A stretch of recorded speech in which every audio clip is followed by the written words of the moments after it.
Virgem Maria, sou missionário Sérgio Roberto e mais um vídeo aqui simples e humilde para a gente defender a nossa igreja contra os hereges, contra essas igrejas vindas de homens que não são dos fundamentos dos apóstolos, Efésios 2:20. O Catecismo da Igreja, vou dar a introdução aqui ao Catecismo da Igreja. Ali no comecinho ele ensina muita coisa, como foi pregado oralmente e depois por escrito, quem foi confiado à verdade. Ensina muita coisa para combater esses hereges. Ali a Escritura nos ensina que é sobre ti, Pedro, edificarei a minha igreja. Uma igreja que as portas do inferno nunca prevalecerão contra ela. Uma igreja que vai ter a chave de ligar e desligar, porque Cristo ele é a cabeça. Essa igreja tem acesso a Cristo. Por um pastoreio. Pedro, sucessor de Cristo, de acordo com Moisés lá.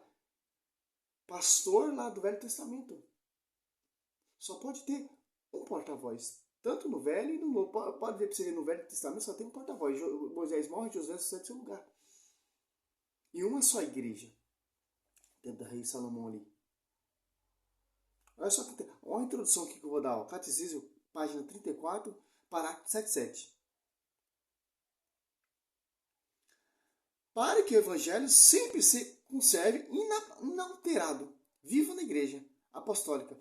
Deixaram como sucessor os bispos a ele, transmitindo seu próprio encargo de ministério. Com efeito, a pregação apostólica expressa de modo especial nos livros inspirados deve ser conservado por sucessão contínua até a consumação dos tempos. Quer dizer o quê? Foi confiado aos sucessores para manter a integridade do evangelho. Desde Pedro até o Papa Francisco são 266 papas de tradição apostólica. Os bispos são os sucessores dos apóstolos. Eles não são apóstolos, eles são sucessores. Não pode ter outro apóstolo. E também não se pode auto-ungir. Os protestantes eles falam assim que Pedro não tem acesso. Pedro não tem. É um homem pecador, falho, sim. Pedro pecou sim. Negou Cristo 3 vezes, sim. Quando ele não tinha Espírito Santo, quando ele começou a receber o Espírito Santo, pode ver para você ver. A primeira pregação de Pedro converteu mais de 3.000 almas. Pedro curou, pregou. Olha a diferença. E Pedro também excomungou também. Aí ele está tendo um cursilho de Jerusalém, bispo de Jerusalém, Tiago. A voz de Tiago não prevaleceu, aquele povo querendo seguir o costume, aqueles pagãos querendo seguir o costume judeu. Fazer circuncisão, etc. Ele falando da minha boca, Deus escolheu a mim. Que eu tenho a chave de ligar, eu tenho a chave de desligar. Eu tenho a chave de enviar até excomungar se for preciso. Vamos dizer lá em Atos Apóstolos 8 ali, 20 e 21. Excomungou aquele Simeão que ele mal queria comprar a graça de Deus. Olha só que interessante. A Escritura não deixa brecha para esses caras fazer o que esses caras querem. Fundam uma igreja ali, fundam outra igreja ali, fundam onde era um boteco, depois virou a igreja. Não. Segundo Pedro 20, não podemos ter uso pessoal, interpretação pessoal, a Escritura. Olha só que interessante, ó. Mateus 16, Marcos 8 ou Lucas 9. Ó. Simão Pedro respondeu, tu és o Cristo, o Filho de Deus vivo. Jesus então lhe disse, feliz é Simão, filho de João, porque não foi a carne nem o sangue que te revelou isso, mas meu Pai que está no céu. Eu te declaro, tu és Pedro, sobre essa pedra edificarei minha igreja, as portas do inferno não prevalecerão contra ela. Eu te darei a chave do reino do céu, tudo que ligar na terra será desligado no céu, tudo que desligar na terra será desligado no céu.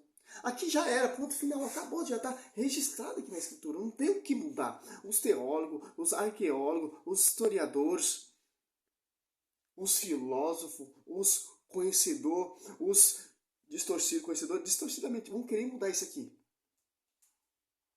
Aqui Pedro, não foi a carne e o sangue que te revelou isso. Então, a revelação não veio de homens, não veio fundamento de homens.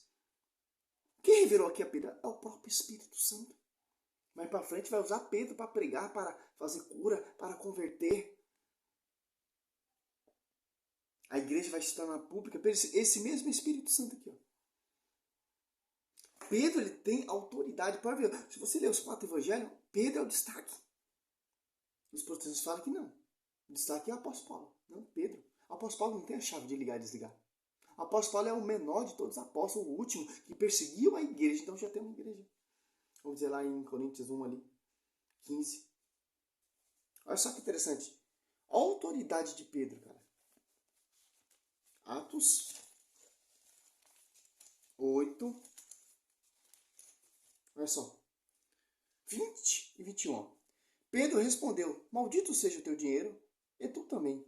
Se julgares poder comprar o dom de Deus com dinheiro, não terá direito nem parte algum nesse ministério, já que teu coração não é puro diante de Deus. Ó, o Papa expulsando um herege.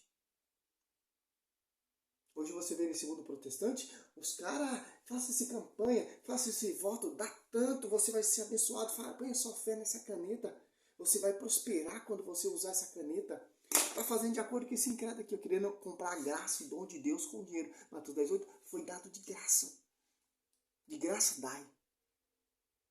Ah, mas Pedro era pecador, Pedro era casado. Sim, ele era casado. Quando ele assumiu o ministério apostolado, ele abandonou tudo. Desde o começo, se você for catar o começo dos evangelhos, você vai ver, tanto Pedro e eles, os outros, abandonaram tudo. Mateus 16 ali, 16 não, 19, fala aquela parábola do jovem rico ali. Pedro é o Senhor, deixamos tudo, nossa família, nossos bens, que resta a nós? Que interessante.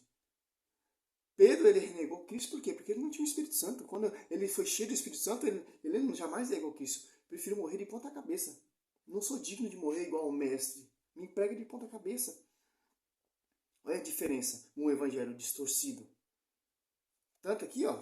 Se você for catar aqui os feitos de Pedro. Aqui, ó. Atos Apóstolos 5, 15. De maneira que trazia os doentes para as ruas e punham-nos em leitos e macas, a fim de que quando Pedro passasse, ao menos sua sombra cobrisse algum deles. Se você for lá ver no Velho Testamento, qual é o significado dessa sombra aqui? Ó? A presença de Deus. Quer dizer o quê? A presença de Cristo sobre o pastoreio de Pedro. O que o Cristo fez ali, ensinou, Pedro está fazendo. Quando Cristo passava, os demônios se manifestavam, curava, fazia milagre prodigioso de acordo com o mestre. Como o mestre fazia, Pedro está fazendo. Também das cidades vizinhas de Jerusalém afluía muita gente, trazendo os enfermos e os atormentados por o espírito imundo, e todos eles eram curados. É os que podem falar que o apóstolo Paulo que pregou mais, que escreveu mais. Beleza, está correto. Quem tem mais milagres? Quem tem mais feitos? Pedro. Qual foi a primeira pregação para edificar a igreja? Pedro. Quem tem o pastoreio? Pedro. Quem tem a chave? Pedro. Quem pode enviar? Pedro. Gálatas 2,9. O apóstolo Paulo tem que ir lá em Jerusalém ser reconhecida a graça por Pedro. João, que é o bispo de Jerusalém.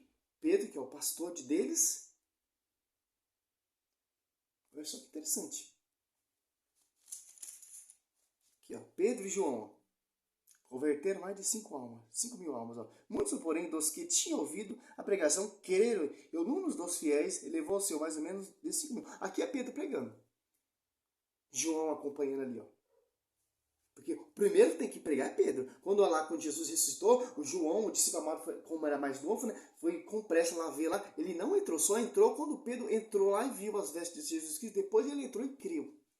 Então você vê a obediência dos apóstolos com Pedro. E Jesus fala assim, quando ressuscita Maria Madalena, vai e fala aos meus discípulos, primeiramente a Pedro. Mateus lá no finalzinho, 18, Marcos 16, Lucas 20, se eu não me engano. Interessante, aqui ó. A primeira pregação foi de Pedro. Atos Apóstolos 2,14, ó, em diante até o 41. Ó. Os que receberam suas palavras foram batizados. E naqueles dias levou o seu mais ou menos de 3 mil adeptos, edificando a igreja.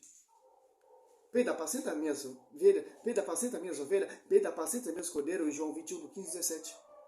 Olha só que interessante. A autoridade de Pedro, que os profetas falam que eles não têm. Ele é o sucessor de Cristo na terra, o porta-voz de Cristo na terra, de acordo lá com o Velho Testamento. O Velho Testamento prefigura o Novo. Não pode ter 2 porta-vozes, não pode ser várias cabeças, não pode ter vários pastores, não, tem que ter um líder só, um destaque. Lá no Velho Testamento, quem era o destaque, ele era Moisés. No Novo Testamento, o destaque é Pedro. Só pode ter um destaque, tanto no Velho e no Novo. Moisés morre, José sucede, porque é outro que tinha destaque. Cristo vai para a glória, o destaque é Pedro agora. O chamado é Pedro, o sucessor de Cristo é Pedro, o pai das nações ali é Pedro, da fé. Não é que eles colocam acima de Cristo, jamais. Que interessante. É mais um vídeo simples para você entender a tradição aqui da Igreja Católica. Ó. A tradição e o magistério estão unidos, é dissoluto. Quando dizer que ó, a tradição apostólica, só você catar ali, ó. 33, catecismo, vai estudando, ó. A transmissão do Evangelho segundo a ordem do Senhor fez de duas maneiras, oral e por escrito, pelos esses mesmos cristãos. Salve Maria sobre a sua vida, eu sou o missionário Sérgio Roberto. É um estudo simples, cara, para distorcer todas essas heresias, essas pregação prostituta, suja desses protestantes. Prostituída desses protestantes, com assim o vocabulário, né? Esse evangelho fraudado, esse evangelho maquiado, esse evangelho que não tem um pastor. Esses vários evangelhos, como o apóstolo Paulo fala, não há vários, é um só. Glória a Deus, aleluia. Salve Maria.